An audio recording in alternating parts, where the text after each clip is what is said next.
Video like जरूर कर लीजिए और ऐसे वीडियो लगातार फ्री में पाने के लिए चैनल को तुरंत सब्सक्राइब कर लीजिए और बेल आइकन को जरूर टैप कर लीजिए ताकि आगे भी सारे वीडियो आपको मिलते रहे। यूट्यूब में फॉलो करते हैं तो प्लीज ये वाला फ्री टेलीग्राम चैनल जरूर ज्वाइन कर लीजिएगा। सारे नोटिफिकेशन सारे अपडेट यहीं पे आते हैं, ध्यान रखिए। दोस्तों, इस समय हम लोग राज्य व्यवस्था के वीडियो लेक्चर कंप्लीट कर रहे थे और इस श्रृंखला में कई सारे वीडियो पीछे आ चुके हैं। पीछे हमने अनुच्छेदों को कवर करना शुरू किया था और यहाँ पर भी संविधान के अनुच्छेद है। इसमें हम संघ राज्य वित्तीय संबंधों से आगे की चर्चा करेंगे। तो अनुच्छेद 264 इसमें निर्वचन का प्रावधान है। 265 जो है इसमें विधि के प्राधिकार बिना करों का अधिरोपण मतलब विधि के प्राधिकार के बिना जो करों का अधिरोपण है वो नहीं किया जा सकता है, कर नहीं लगाए जा सकते हैं, इसका वर्णन प्राप्त होता है। इसके बाद है 266, इसमें भारत और राज्यों की संचित निधियां और लोक लेखा की चर्चा है। आकस्मिक निधि की चर्चा है 267 में। 268वां जो है इसमें संघ के द्वारा उद्घृत किए जाने वाले लेकिन राज्यों के द्वारा संग्रहित और विनियोजित किए जाने वाले जो शुल्क होते हैं, चार्जेस होते हैं, उनका वर्णन प्राप्त होता है। 268 का अंतर्राज्यीय व्यापार और वाणिज्य के दौरान वस्तु और सेवा कर की उगाही यानी वसूली और संग्रह, वसूलेंगे तभी तो संग्रह करेंगे, तो दोनों चीज जो है इसका प्रावधान आपको दिख रहा है। संघ के द्वारा उद्गृहित और संग्रहित किंतु राज्यों को सौंपे जाने वाले कर, ठीक है, संघ के द्वारा लगाया गया, संघ के द्वारा वसूला गया, लेकिन यहाँ पर राज्यों को सौंप दिया गया ताकि वो पब्लिक वेलफेयर के लिए उसको इस्तेमाल करें। तो ऐसे कौन कौन से कर हैं इसका वर्णन 269वें में प्राप्त होता है।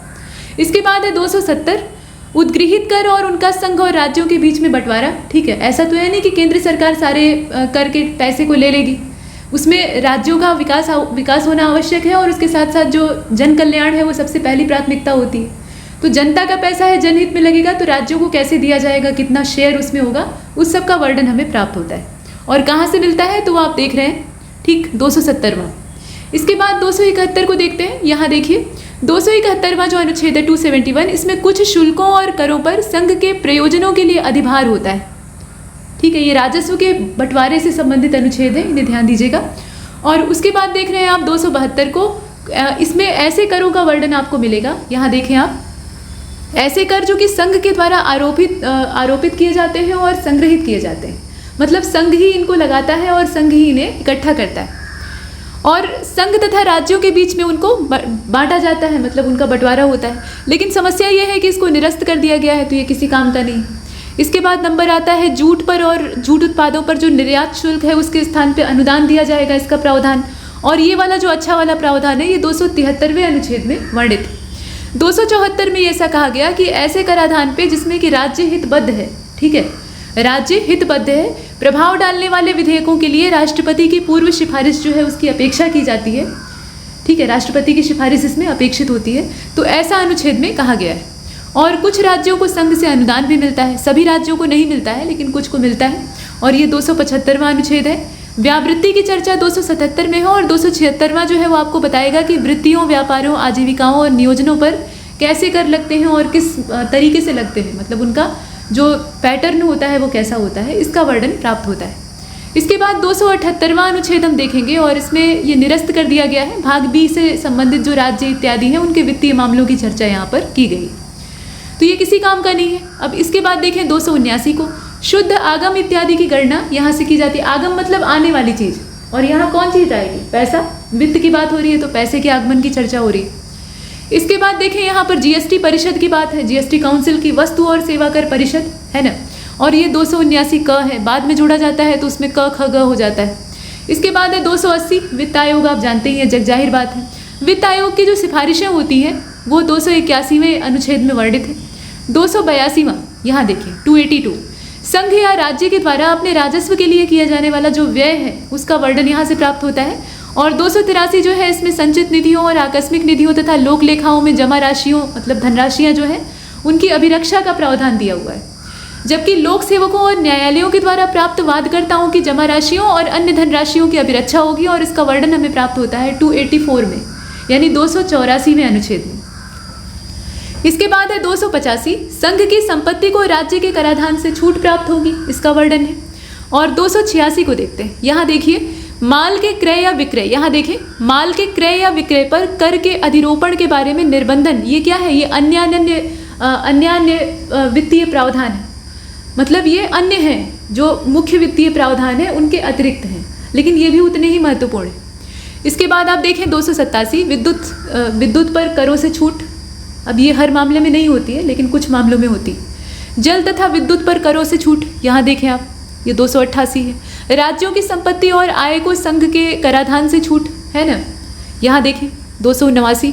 290, अब इसमें क्या कहा गया है? 290वां जो अनुच्छेद है वो आपको बताता है कि कुछ व्ययों और पेंशनों के संबंध में समायोजन किया जाएगा, ठीक है, और ये कुछ ही के लिए बात हो रही है। इसके बाद है कुछ देवस्वम निधियों को वार्षिक संदाय देने की व्यवस्था, और ये जो संदाय का प्रावधान है ये वार्षिक होता है। 290 क में वर्णित है। प्रीवी पर्स की राशि वाला जो प्रावधान था उसको निरस्त कर दिया गया है, तो इसको हम यहाँ से 291 को हटा लेते हैं। मतलब ये हटा नहीं है, निरस्त के रूप में अभी भी दिख रहा है, लेकिन काम का नहीं। और आप देखें 292, भारत सरकार उधार ले सकती है। कोई भी व्यक्ति जो व्यवस्था चला रहा है, मतलब कोई भी एक सिस्टम चला रहा है, तो उसे कभी न कभी अतिरिक्त धन की आवश्यकता पड़ती है, और उस स्थिति में लोन लेना पड़ता है, उधार लेना पड़ता है। तो वो उधार लेने का काम भारत सरकार भी कर सकती है, और जो राज्य हैं वो भी ले सकते हैं उधार, संघ से ले सकते हैं, संघ भी उधार ले सकता है किसी बड़े ऑर्गेनाइजेशन से। अब इसके बाद देखें यहाँ 292, 93 इसी संबंध में चर्चा करते हैं, और सरकार के अधिकार और दायित्व। अब यहाँ से मामला फिर बदलता है। इसमें यहाँ एक चीज़ और दिखाई गई है, उधार से संबंधित जो 2 अनुच्छेद हैं वो आपको पता होने चाहिए, 292 और 293। अब 294 में सीधे सीधे आप यहाँ देखें, कुछ दशाओं में संपत्ति, आस्तियों, अधिकारों और दायित्वों तथा बाध्यताओं का उत्तराधिकार, और इसका वर्णन प्राप्त होता है राज्य के अधिकार और दायित्व के मतलब जो सरकार है उसके दायित्व और अधिकारों के संदर्भ में, ठीक है।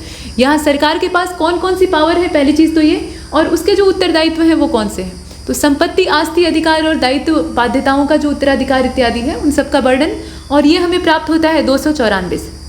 295वां अनुच्छेद आपको बताएगा कि अन्य दशाओं में संपत्ति, आस्तियों, अधिकारों, दायित्वों और बाध्यताओं का उत्तराधिकार, कुछ अन्य दशाएं होती हैं।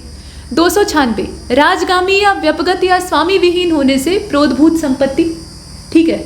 कभी कभी क्या होता है, किसी संपत्ति का जो मालिक है वही खत्म हो गया और उस पर कोई मालिकाना हक जताने वाला व्यक्ति बचा नहीं, तो उस परिस्थिति में उस दौलत का क्या किया जाएगा, इसका वर्णन यहाँ से मिलेगा। और आप देखें कि 297वां है, और इसमें राज्य क्षेत्रीय, सागर खंड या महाद्वीपीय मग्न तट, मतलब डूबा हुआ जो तट होता है, हल्का वहाँ उथला सागर का जो हिस्सा है वो पाया जाता है। तो मग्न जो तट होता है भूमि, उस क्षेत्र से संबंधित मूल्यवान चीज़ों और अनन्य आर्थिक क्षेत्र से संबंधित जो संपत्ति स्रोत है उनका संघ में निहित होना, मतलब वहाँ से जो अमूल्य धरोहरें चीज़ें प्राप्त होती हैं या लाभ प्राप्त होता है, उसका संघ कैसे इस्तेमाल करेगा, उसका वर्णन। इसके बाद है व्यापार करने इत्यादि से संबंधित शक्ति, और ये 298वें में है, जबकि 299 जो है ये संविदा की बात करता है, और वाद और कार्यवाहियों की जो चर्चा है वो 300वें में। संपत्ति का अधिकार कभी एक मौलिक अधिकार हुआ करता था, और तब मूल अधिकारों की संख्या थी 7। जब इसे बाहर निकाल दिया गया और एक वैधानिक अधिकार बना दिया गया, संविधान में 300 क नाम का एक नया आर्टिकल जोड़ा गया। आपको बताना है कि कौन सा संविधान संशोधन ऐसा करने के लिए किया गया था, क्योंकि ये एक बड़ा परिवर्तन है। तो ऐसे बड़े परिवर्तन अगर आपको संविधान के अंदर करने हैं तो संशोधन करना पड़ेगा। तो ये कौन से नंबर का और कब हुआ संशोधन था, ये आपके लिए क्वेश्चन है, कमेंट सेक्शन में इसका जवाब दीजिएगा। तो यहाँ देखें, संपत्ति का अधिकार 300 का जो आर्टिकल है उसमें जोड़ा गया है, और विधि के प्राधिकार के बिना व्यक्तियों को संपत्ति से वंचित नहीं किया जा सकता। मतलब ये उनका मौलिक अधिकार ही था पहले, लेकिन इसे अब मौलिक नहीं माना गया है। फिलहाल ये अधिकार है, एक संवैधानिक अधिकार है। और यहाँ देखें आप कि भारत के राज्य क्षेत्र के भीतर व्यापार, वाणिज्य और समागम की क्या स्थिति होगी, और इससे संबंधित जो अनुच्छेद है वो 301 से स्टार्ट होकर अनवरत चल रहे हैं, और ये चलेंगे 307 तक। तो 301वां जो अनुच्छेद है वो आपको बताएगा कि व्यापार, वाणिज्य और समागम की स्वतंत्रता क्या होती है, कितनी होती है, कैसी होती है। 302, व्यापार, वाणिज्य और समागम पर निर्बंधन कैसा होता है, और संसद कितने हद तक उस पर निर्बंधन यानी उसे बांध सकती है, बाध्य कर सकती है। इसके बाद 303, यहाँ पर विधायी शक्तियों पर निर्बंधन की चर्चा है, और आप देख रहे हैं मतलब व्यापार वाणिज्य के संबंध में संघ और राज्यों की जो विधायी शक्तियाँ हैं उन पर भी पाबंदियाँ लगी हैं, ऐसा नहीं कि वो निरंकुश। 304, राज्यों के बीच में व्यापार, वाणिज्य और समागम पर निर्बंधन। 305वां देखते हैं, विद्यमान विधियों और राज्य के एकाधिकार का उपबंध करने वाली विधियों की व्यावृत्ति का वर्णन यहाँ से प्राप्त होता है। और 306 को आप देख रहे हैं, पहली अनुसूची का जो भाग बी है, ठीक है, पहली अनुसूची जो संविधान की है उसके भाग बी में उल्लिखित राज्यों की व्यापार और वाणिज्य पर, ध्यान से देखिएगा, व्यापार और वाणिज्य पर प्रतिबंध लगाने की शक्ति। लेकिन ये आज के समय में प्रासंगिक नहीं है बल्कि विरोधाभास पैदा करने वाला है, तो इसको निरस्त कर दिया गया। तो ये काम का नहीं है। अभी 307 को देखते हैं, तो 307वां जो है इसमें कहा गया कि अनुच्छेद 301 और अनुच्छेद 304 इसके प्रयोजनों को कार्यान्वित करने के लिए, मतलब धरातल पर लाने के लिए प्राधिकारी नियुक्त किए जाएंगे ताकि वो इसे कर सके। तो उनकी नियुक्ति का प्रावधान यहाँ से मिल जाएगा। अब यहाँ से हम चर्चा करेंगे अत्यंत महत्वपूर्ण टॉपिक और जो अनुच्छेदों का एक महत्वपूर्ण हिस्सा है, लोक सेवाएं। चूँकि आप भी एक लोक सेवक बनने की तमन्ना लेकर आए हुए हैं, तो ऐसे में पब्लिक सर्विसेज जो हैं, सोशल सर्विसेज और सिविल सर्विसेज, ये दो तरह की सेवाएं होती हैं। तो यहाँ पर सोशल सर्विस करने का तो विचार है नहीं, हालांकि सिविल सर्विसेज जो है वो सोशल सर्विसेज ही है, मतलब अगर घुमा कर देखा जाए। तो कहने का मतलब ये है कि इन परीक्षाओं में इनसे संबंधित अनुच्छेद जो हैं ये पूछे जाते हैं और लगभग हर बार देखा गया है कि इनसे एक आध आर्टिकल तो पूछा ही गया है।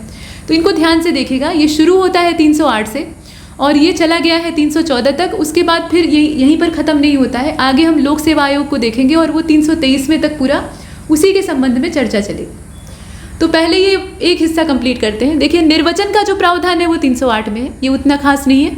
अच्छा, यहाँ देखिए 309, संघ या राज्य की सेवा करने वाले व्यक्तियों की भर्ती और सेवा के लिए शर्तें क्या होनी चाहिए, कौन कौन सी शर्तों पर वो खरे उतरेंगे तो उन्हें सेवा करने का अवसर प्राप्त होगा। और 310वां जो है इसमें कहा गया कि संघ और राज्य की सेवा करने वाले व्यक्तियों की पद की अवधि कितनी होगी, कितने समय तक वो अपने पद पर बने रह सकते हैं। 311, संघ या राज्य के अधीन सिविल हैसियत में नियोजित व्यक्तियों का पदच्युत किया जाना, पद से हटाया जाना या पंक्ति में अवनत किया जाना, इसका प्रावधान कहाँ पे दिखता है, ये हमें प्राप्त होता है 311 में। 312 को देखते हैं, अखिल भारतीय सेवाओं का प्रावधान है। 312 क जो है इसमें कुछ सेवाओं के अधिकारियों की सेवा की शर्तों में परिवर्तन करने या उन्हें प्रतिसंगत करने की जो संसद की शक्ति है वो हमें दिखाई देती है। संक्रमणकालीन जो उपबंध है वो 313वें में है और 314वां जो है इसमें इसे निरस्त कर दिया गया है, तो काम का नहीं है। फिलहाल कतिपय सेवाओं से पहले सेवारत अधिकारियों की सुरक्षा से संबंधित प्रावधान इसमें वर्णित है। अब यहाँ से हम चर्चा करेंगे पब्लिक सर्विस कमीशन की, यानी लोक सेवा आयोगों की। और लोक सेवा आयोगों के संबंध में पहली जो चर्चा है वो संघ और राज्यों के लिए लोक सेवा आयोग होंगे, ठीक है। संघ के लिए होगा एक और अलग अलग राज्यों के लिए होंगे अलग अलग उनके लोक सेवा आयोग। इसका प्रावधान किया गया है और ये 315वां अनुच्छेद है जो कि काफ़ी ज़्यादा महत्वपूर्ण है, ठीक है, ये आप देख रहे हैं। इसके बाद 316, चूँकि आयोगों की स्थापना की जाएगी तो आयोग जो है वो अपने खुद से तो काम कर नहीं सकता है, उसके लिए सदस्यों की आवश्यकता होगी, वहाँ कर्मचारियों की आवश्यकता होगी। तो सदस्यों की नियुक्ति कैसे होगी, किस आधार पे होगी, उनकी जो पद की अवधि है वो कितनी होगी, इसका जो वर्णन है वो 316 में प्राप्त होता है। 317वां ये बताएगा कि पद पे नियुक्त तो हो गए, वहाँ से जो सरकारी लाभ है उसको प्राप्त करने लगे, लेकिन उस कर्मचारी को या उस सदस्य को उसके पद से हटाया जा सकता है, निलंबित किया जा सकता है अगर वो कदाचार में लिप्त पाया गया। तो ऐसी परिस्थिति में क्या उसमें कानूनी कार्रवाई होती है या किस तरह से क्या प्रावधान होते हैं जिसके माध्यम से उसे हटाया जा सकता है, तो उसका वर्णन प्राप्त होता है 317 में। और 318वां जो है उसमें कहा गया कि आयोग के सदस्यों और कर्मचारी वृंद, यहाँ वृंद होना चाहिए, कर्मचारी वृंद की सेवा की शर्तों के बारे में विनिमय बताने की शक्ति, ठीक है, विनिमय बनाने की शक्ति असल में। और 319, आयोग के सदस्यों और कर्मचारी वृंद की सेवा शर्तों के बारे में विनिमय बनाने की शक्ति, ये आप देख रहे हैं। इसके बाद आप देखें, अब आप सोच रहे होंगे कि इसमें 318 और 319 में क्या अंतर है। आप में से बहुत से लोग जानते भी होंगे कि क्या अंतर है। यहाँ देखिए 319 में वही बात रिपीट हो गई है जो कि नहीं है असल में। 319वां अनुच्छेद किस बारे में है, 318 बिल्कुल परफेक्ट है कि आयोग के सदस्यों और कर्मचारी वृंद की सेवा की जो शर्त हैं उनके बारे में विनिमय बनाने की शक्ति। लेकिन जो 319वां है वो आपको ये बताएगा कि आयोग के सदस्य जो हैं उनका अगर सदस्य पद मतलब वो अपने सदस्य पद पे नहीं है, ठीक है, सदस्य न रहने पर पद धारण करने से उन्हें प्रतिषेध कर दिया जाएगा, रोक दिया जाएगा। इसकी जो पावर है वो 319वें आर्टिकल में आपको दिखाई देती है, जो कि यहाँ पे रिपीट कर गया है, तो इसको आप संशोधित कर लीजिएगा, ठीक है। सदस्य न रहने पे पद धारण करने का जो प्रतिषेध है उसका प्रावधान आपको 319वें में दिखाई देता है। तो चलिए एक संशोधन हमने किया। अब इसके बाद 320वें को देखते हैं। तो 320वां आपको क्या बताएगा कि लोक सेवा आयोगों का क्या कृत्य होता है, क्या कार्य होता है, और कृत्य का विस्तार भी किया जा सकता है। तो कृत्य के विस्तार के संबंध में जो जानकारी है वो 321वें अनुच्छेद में आपको दिखाई देती है। इनका जो व्यय होता है, खर्चा इत्यादि होता है, उसका 322वें अनुच्छेद में जिक्र है। और 323वां आपको बताता है कि लोक सेवा आयोगों के प्रतिवेदन कैसे होते हैं, क्या होते हैं और कब जारी होते हैं, तो वो सब चीज़। अब यहाँ से चर्चा होगी अधिकरणों की, और अधिकरणों से संबंधित सिर्फ 2 ही अनुच्छेद हैं, उसके बाद हम चुनाव पर आ जाएंगे। तो यहाँ देखिएगा 323 क को प्रशासनिक अधिकरण जो है इसमें वर्णित है, और 323 ख जो है इसमें अन्य विषयों के लिए अधिकरणों की चर्चा है। तो ये छोटा सा था। निर्वाचन को ध्यान से देख लीजिएगा क्योंकि 2024 जो है वो निर्वाचन का वर्ष है और आप जो परीक्षा देने जा रहे हैं ये कमोबेश खींचते खींचते या तो साल के अंत में या अगले वर्ष हो सकती है। अगले वर्ष नहीं होने की संभावना है, मतलब इसी वर्ष बहुत ज़्यादा पॉसिबिलिटी है कि हो जाए। तो ये सब कुछ आयोग की मर्जी पर है, यहाँ कयास लगाना भी मूर्खता है। तो कुल मिलाकर बात यह है कि निर्वाचन से संबंधित ये समय है तो निर्वाचन से संबंधित अनुच्छेद पूछे जा सकते हैं। सामयिक चीज़ें ये हर जगह पूछी जाती है। स्टैटिक पोर्शन जो होता है ना वो भी समसामयिकी से जुड़ा हुआ होता है, तो इसीलिए जो सामयिक मामले होते हैं उससे संबंधित आर्टिकल वगैरह आपको पढ़ लेने चाहिए। तो फिलहाल निर्वाचन की बात हो रही है और निर्वाचन से संबंधित जो पहला अनुच्छेद है वो 324 है। निर्वाचनों के अधीक्षण, निदेशन और नियंत्रण का जो निर्वाचन आयोग में निहित होने का प्रावधान है वो सब आपको दिखाई देता है, मतलब चुनाव आयोग कितना शक्तिशाली। और 325 धर्म, मूल वंश, जाति, लिंग इत्यादि के आधार पे किसी व्यक्ति का निर्वाचक नामावली में शामिल किया जाना जो है, यहाँ देखें, सम्मिलित किए जाने के लिए अपात्र न होना। इसको फिर से देख लीजिए, धर्म, मूल वंश, जाति या लिंग के आधार पे किसी व्यक्ति का निर्वाचक नामावली में सम्मिलित किए जाने के लिए अपात्र न होना और उसके द्वारा किसी विशेष निर्वाचक नामावली में सम्मिलित किए जाने के लिए दावा न किया जाना। इसका जो पूरा एक लंबा चौड़ा प्रावधान है वो 325वें अनुच्छेद में दिखाई देता है। 326 लोकसभा और राज्यों की विधानसभाओं के लिए निर्वाचनों का वयस्क मताधिकार पे होना। वयस्क मताधिकार के आधार पे निर्वाचन होता है, ठीक है। और विधानमंडलों के लिए निर्वाचन के संबंध में उपबंध करने की संसद के पास कौन सी शक्ति है वो हम देखते हैं 327 यानी 327वें अनुच्छेद में। 328 किसी राज्य के विधानमंडल के लिए निर्वाचनों के संबंध में उपबंध करने की और मतलब उपबंध करने की उस विधानमंडल की जो शक्ति है उसका वर्णन हम यहाँ से प्राप्त करते हैं। और निर्वाचन संबंधी मामलों में न्यायालयों के हस्तक्षेप का वर्जन किया गया है, ठीक वैसे ही जैसे हमने नगर पालिका और पंचायत के संदर्भ में देखा था, बिल्कुल वही मामला है 329। और 329 का में कहा गया कि प्रधानमंत्री और लोकसभा अध्यक्ष के मामले में संसद के लिए चुनाव संबंधी विशेष प्रावधान, लेकिन बाद में इसको निरस्त कर दिया गया, तो ये किसी काम का नहीं। अब यहाँ पर कुछ विशेष उपबंधों की चर्चा आवश्यक हो गई है। तो 330वां अनुच्छेद जो है ये कहता है, ध्यान से देखिएगा, ये भी महत्वपूर्ण है। 330वां अनुच्छेद ये कहता है कि अनुसूचित जातियों और जनजातियों के लिए स्थानों का आरक्षण होगा और कहाँ पर होगा, लोकसभा में। ये अत्यंत महत्वपूर्ण है। और 331 को देखिएगा, आंग्ल भारतीय समुदाय का प्रतिनिधित्व लोकसभा में कैसा होगा और कितने हिस्से में होगा, उसका वर्णन प्राप्त होता है 331 में। 332वां अनुच्छेद आपको बताएगा कि राज्यों की विधानसभाओं में अनुसूचित जातियों और अनुसूचित जनजातियों के लिए स्थानों का आरक्षण होगा। और 333 आपको बताता है कि आंग्ल भारतीय समुदाय का प्रतिनिधित्व होगा राज्य की विधानसभाओं में, कितना होगा और कैसा होगा। 70 वर्ष के बाद सीटों का आरक्षण और विशेष प्रतिनिधित्व की समाप्ति हो जाएगी, ये कहा गया 334 में, ठीक है, 70 साल के बाद। और 335 सेवाओं और पदों के लिए अनुसूचित जातियों और जनजातियों के दावे तथा साथ में 336वें को भी देख लीजिएगा, कुछ सेवाओं में आंग्ल भारतीय समुदाय के लिए विशेष उपबंध। 337 आंग्ल भारतीय समुदाय के फायदे के लिए शैक्षिक अनुदान के लिए विशेष उपबंधों का वर्णन। और 338 में कहा गया कि राष्ट्रीय अनुसूचित जाति आयोग होगा एक, मतलब उसके गठन का प्रावधान। तो राष्ट्रीय अनुसूचित जाति आयोग और जनजाति आयोग ये दोनों ही क्या है, ये संवैधानिक संस्था है। ये पूछा जाता है कि सांविधिक संस्था है, वैधानिक संस्था है, संवैधानिक संस्था है, क्या है मतलब। तो ये कॉन्स्टिट्यूशनल बॉडी है। क्यों ऐसा कहा गया, क्योंकि इनका वर्णन बाकायदा अनुच्छेद बना के संविधान में वर्णित। इसके बाद राष्ट्रीय पिछड़ा वर्ग आयोग है और पिछड़ा वर्ग आयोग जो है वो भी एक संवैधानिक निकाय है, 338वां। साथ में 339 को देखते हैं। तो 339वां जो है ये अनुसूचित क्षेत्रों के प्रशासन और अनुसूचित जातियों के कल्याण के बारे में संघ के नियंत्रण को दर्शाता है। 340वें को देखते हैं। तो 340वां जो है ये पिछड़े वर्ग की दशाओं के अन्वेषण के लिए आयोगों की नियुक्ति की बात करता है। अनुसूचित जातियां और जनजातियां इनसे संबंधित जो अनुच्छेद है स्पेशली वो 341-42 है। और 342 का जो है ये सामाजिक और शैक्षणिक पिछड़ा वर्ग के बारे में जानकारी प्रदान करता है।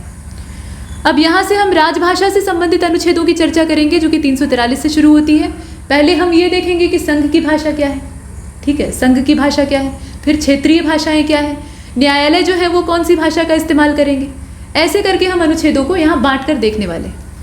तो 343 और 344 ये दोनों ही आर्टिकल जो है ये संघ की भाषा के बारे में आपको बताएंगे। पहले में संघ की राजभाषा और दूसरा वाला यानी 344 जो है इसमें संघ के राजभाषा के संबंध में आयोग और संसद की समितियों का वर्णन, ठीक है। ये दो चीज़ें जो है ये संघ की राजभाषा या संघ की भाषा का ब्यौरा आपको देते हैं। इसके बाद है 345 राज्य की राजभाषा और राजभाषाएं क्षेत्रीय स्तर पर चर्चा अगर करें। अच्छा, इसमें एक चीज़ यहाँ तक आप देख रहे हैं, यहाँ तक संघ की भाषा का वर्णन है और यहाँ से 345 से लेकर ये पूरा 347 तक, ठीक है, 345 से 347 मतलब 3 आर्टिकल जो हैं ये क्षेत्रीय भाषाओं का वर्णन करते हैं।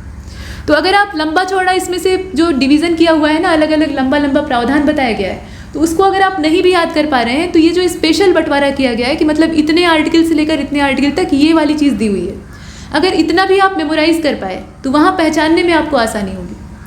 फिलहाल यहाँ देखें आप 345, तो राज्य की राजभाषा और राजभाषाओं का ब्यौरा ये देखिएगा, और 346 एक राज्य और दूसरे राज्य के बीच या किसी राज्य और संघ के बीच में पत्रादि की राजभाषा, ठीक है, अपनी भाषा आप जो बोल रहे हैं ठीक है, लेकिन आप पत्राचार कर रहे हैं तो उसमें आप कौन सी भाषा का इस्तेमाल करेंगे, सामने वाला समझे, कम से कम ऐसी भाषा होनी चाहिए, है ना। तो वो चीज़। साथ में 347, तो किसी राज्य की जनसंख्या के यहाँ देख रहे हैं आप, किसी राज्य की जनसंख्या के किसी अनुभाग के द्वारा बोली जाने वाली भाषा के संबंध में विशेष उपबंध। अब यहाँ से न्यायालयी भाषा की यानी जो लीगल लैंग्वेज है उसकी चर्चा करें, कोर्ट में कौन सी भाषा का इस्तेमाल होता है।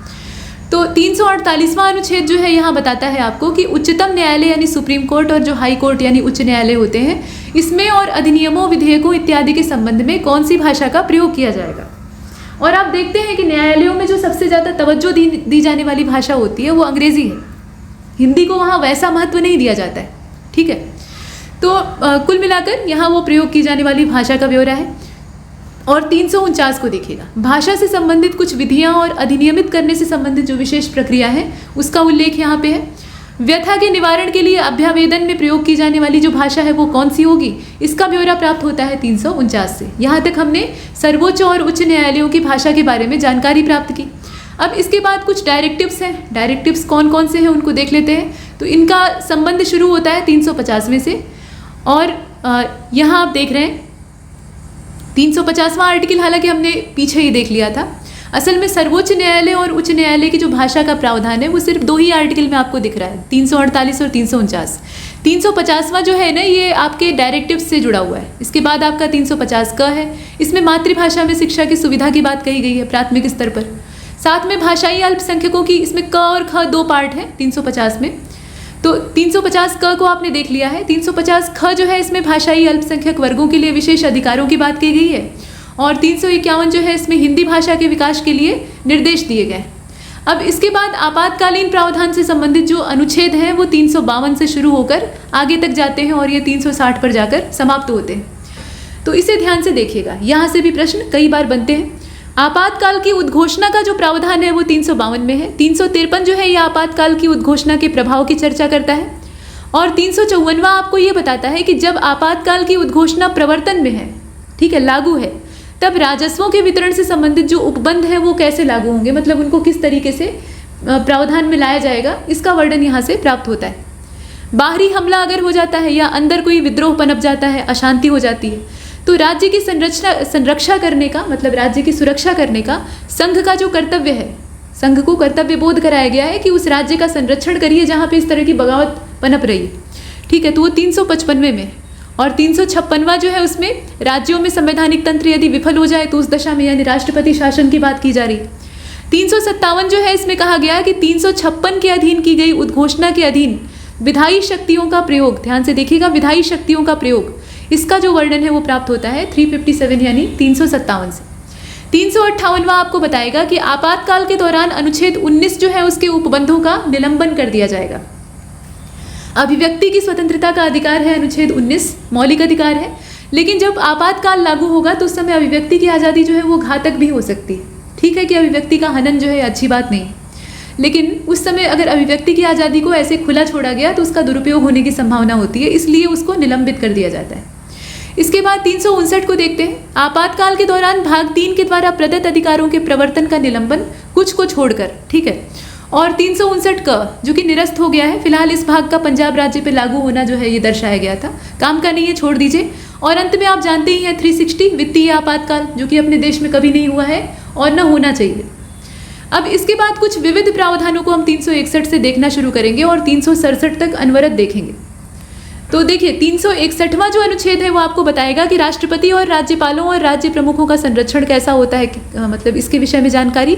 361 क और ख की चर्चा करते हैं तो 361 क जो है ये राज्यों के विधानमंडलों और संसद के साथ जो कार्यवाहियों का प्रकाशन और संरक्षण इत्यादि है उन सब का ब्यौरा प्राप्त करता है। और देखें आप, लाभप्रद राजनैतिक पद पर नियुक्ति के लिए जो अयोग्यता के मानदंड होते हैं, मतलब कौन सी ऐसी चीज़ है जिससे कि आप अयोग्य घोषित कर दिए जाएंगे, तो उसका ब्यौरा हमें प्राप्त होता है 361 ख से। 362वें में जो बातें कही गई हैं उन्हें निरस्त कर दिया गया है। फिलहाल ये भारतीय राज्य के शासकों के अधिकार और विशेषाधिकार के बारे में था, जो कि आज के समय में प्रासंगिक नहीं है। 363 कुछ संधियों और करारों से उत्पन्न विवादों में न्यायालय के हस्तक्षेप का वर्जन, न्यायालय इसमें इंटरफियर नहीं कर सकता है। और 363 क को देखते हैं, देशी राज्यों के शासकों को दी गई मान्यता की समाप्ति और निजी उपाधियों का अंत, ये एक बात। 364 महापत्तनों और विमान क्षेत्रों के बारे में विशेष उपबंध, बंदरगाहों की बात हो रही है। और 365 संघ द्वारा दिए गए निर्देशों का अनुपालन करने में या उनको प्रभावी करने में अगर असफलता होती है, मतलब कोई भी जो राज्य है या तंत्र है वो विफल हो जाता है, तो उस परिस्थिति में क्या एक्शन लिया जाएगा उसका वर्णन। इसके बाद परिभाषाएं हैं 366 में, और निर्वचन जो है इसका प्रावधान आपको 367 में दिखाई देता है। निर्वचन लगभग आपको हर जो एक बड़ा सेगमेंट है उसके बाद दिख जाएगा। अब इसके बाद है संविधान में संशोधन। संविधान में संशोधन की प्रक्रिया को हमने बोरो किया है साउथ अफ्रीका के कॉन्स्टिट्यूशन से, यानी दक्षिण अफ्रीका के संविधान से। और संविधान में संशोधन करने की जो शक्ति है वो मूल रूप से संसद के पास है, और उसके लिए क्या प्रक्रिया होती है इन सब का वर्णन आपको प्राप्त होता है 368 में। इसके बाद है अस्थायी और संक्रमणकालीन विशेष उपबंध, जो कि लंबे खींचे हैं, और इसमें आप देख रहे हैं कि 369वां है। और 369वां जो है इसमें कहा गया कि राज्य सूची के कुछ विषयों के संबंध में विधि बनाने की जो पावर है वो संसद के पास है, और ये एक प्रकार की अस्थायी शक्ति होती है। जैसे कि समवर्ती सूची के विषय में उनको कुछ समय के लिए मान लिया जाता है, मतलब ये ऐसा नहीं है कि वो समवर्ती सूची का विषय होते हैं, लेकिन कुछ मामलों में या कुछ विशेष परिस्थितियों में संसद के पास ये विशेषाधिकार आ जाता है, तो वो जो आपको दिखेगा वो 369 में दिखेगा, क्योंकि ये अस्थायी उपबंध है ही है, मतलब ये ऐसा नहीं है कि स्टेबल है। इसके बाद 370 को देखते हैं, तो जम्मू कश्मीर राज्य के संबंध में अस्थायी उपबंध। इसके बाद 371 महाराष्ट्र गुजरात इनके लिए है। नागालैंड के बारे में जो स्पेशल है वो 371 क में है। असम के बारे में स्पेशल प्रोविज़न 371 ख। मणिपुर के बारे में, मणिपुर इस समय जल रहा है हिंसा में, तो मणिपुर के बारे में जो विशेष उपबंध है वो 371 ग में है। 371 घ जो है इसमें आंध्र प्रदेश और तेलंगाना की बात कही गई है। और 371 ड जो है अंग्या असल में, ठीक है, तो 371 अंग्या, यहाँ पे ये बिंदी जो है वो आगे होनी चाहिए थी। तो आंध्र प्रदेश में केंद्रीय विश्वविद्यालय की स्थापना की यहाँ पर चर्चा है। और सिक्किम राज्य के बारे में जो स्पेशल प्रोविजन है वो च में दिखाई देते हैं, सब 371 है। और 371 यहाँ पे आप 6 देख रहे हैं, तो इसमें मिजोरम राज्य के संबंध में जो स्पेशल प्रोविज़न है वो दिखाई देते हैं। ज वाला जो है इसमें अरुणाचल प्रदेश के बारे में, झ वाला जो है इसमें गोवा के बारे में, अड़ा जो है इसमें कर्नाटक राज्य के बारे में। और 372 जो है इसको आप देखें, विद्यमान विधियों का प्रवृत्त बने रहना और उनका अनुकूलन। साथ में 372 क है, विधियों का अनुकूलन करने की राष्ट्रपति की शक्ति। और 373 निवारक निरोध में, यहाँ ध्यान से देखिएगा, निवारक निरोध में रखे गए व्यक्तियों के संबंध में कुछ दशाओं में आदेश करने की राष्ट्रपति की शक्ति। ये विशेष दशाएं होती हैं, राष्ट्रपति इसमें आदेश कर सकता है, तो उसका वर्णन जो 373 नंबर का आर्टिकल है उसमें दिखाई देता है। 374वें को देखते हैं, संघीय न्यायालय के न्यायाधीशों और संघीय न्यायालय में या सपरिषद हिज मजेस्टी के समक्ष जो लंबित कार्यवाहियाँ होती हैं उनके बारे में विशेष उपबंध को यहाँ पर दिखाई दिया गया, मतलब दिखाया गया है। इसके बाद है 375, 374 को आपने देखा, संविधान के उपबंधों के अधीन रहते हुए न्यायालयों, प्राधिकारियों और अधिकारियों के कृत्य को मतलब अधिकारियों का कृत्य करते रहना, यानी अपने कर्तव्य का निर्वहन करते रहना, इसका वर्णन हमें प्राप्त होता है 375 से। 376वां जो है इसमें उच्च न्यायालयों के न्यायाधीशों के बारे में स्पेशल प्रोविज़न है। इसके बाद नंबर आता है 377 का, और इसमें भारत के नियंत्रक और महालेखा परीक्षक के बारे में हमें जानकारी मिलती है। लोक सेवा आयोगों के बारे में कुछ उपबंध हैं जो कि 378 में है। 378 का जो है इसमें विधानसभा की अवधि के बारे में चर्चा है, लेकिन ये स्पेशल प्रोविज़न है और ये आंध्र प्रदेश के बारे में कहा गया है, ठीक है। इसके बाद आप देखें 379 में यानी 379 में राष्ट्रपति से संबंधित, माफ कीजिएगा, प्रांतीय संसद और उसके अध्यक्ष और उपाध्यक्ष से संबंधित प्रावधान थे, ये भी निरस्त हो गए, तो काम के नहीं। और आगे के 2 और निरस्त हो गए हैं, 2 नहीं बल्कि कई सारे हैं, तो उन्हें हम देख लेते हैं, लेकिन ये उतने महत्वपूर्ण नहीं है। जैसे कि 380 को आप देखें, तो 380वां जो है ये राष्ट्रपति से संबंधित था, इसको भी हटा दिया गया। राष्ट्रपति की मंत्रिपरिषद के बारे में था तो 381 उसको भी निरस्त कर दिया गया। पहली अनुसूची का भाग ए और उससे संबंधित राज्य विधायिकाओं का जो प्रावधान इत्यादि था उसको भी निरस्त कर दिया गया, तो ये 382, 383, 384, 385 ये सब एक क्रम से निरस्त है नीचे तक। तो 383 जो है इसमें प्रांतों के राज्यपाल से संबंधित विशेष प्रावधान और राज्यपालों की मंत्रिपरिषद होगी उसका, ये सब निरस्त है। ठीक, इसके बाद 385 है भाग ब में अंतिम राज्य विधायिकाओं का जो संबंधित प्रावधान है पहली अनुसूची का, तो वो भी निरस्त है। ठीक, 386 को देखिए, 386 में पहली अनुसूची के भाग ब में राज्यों के लिए मंत्रिपरिषद होगी, वो भी निरस्त कर दिया गया है और ये क्रम से निरस्त है, मतलब ये चला गया है 390 तक। 389वां जो है उसको देख लीजिएगा यहाँ पे, ठीक है, अंतिम संसद और राज्यों के अंतिम विधायिकाओं का जो आकस्मिक रिक्तियों वाला है वो 388 में था। 89वां जो है उसमें डोमेनियन विधायिका की बात की गई थी और प्रांतों और भारतीय राज्यों की विधायिकाओं में लंबित विधेयकों से संबंधित जो प्रावधान है वो यहाँ पे दिखाई देते थे। संविधान लागू होने की तिथि से लेकर मार्च 1950 का जो 31वां दिन है, मार्च में 31 दिन होते हैं आप जानते ही हैं, तो उस बीच की अवधि में प्राप्त राशि तथा खर्च, तो वो मामला खत्म हो गया है किसी तरह से, वो आज के समय में प्रासंगिक है नहीं, तो उसको निरस्त कर दिया गया।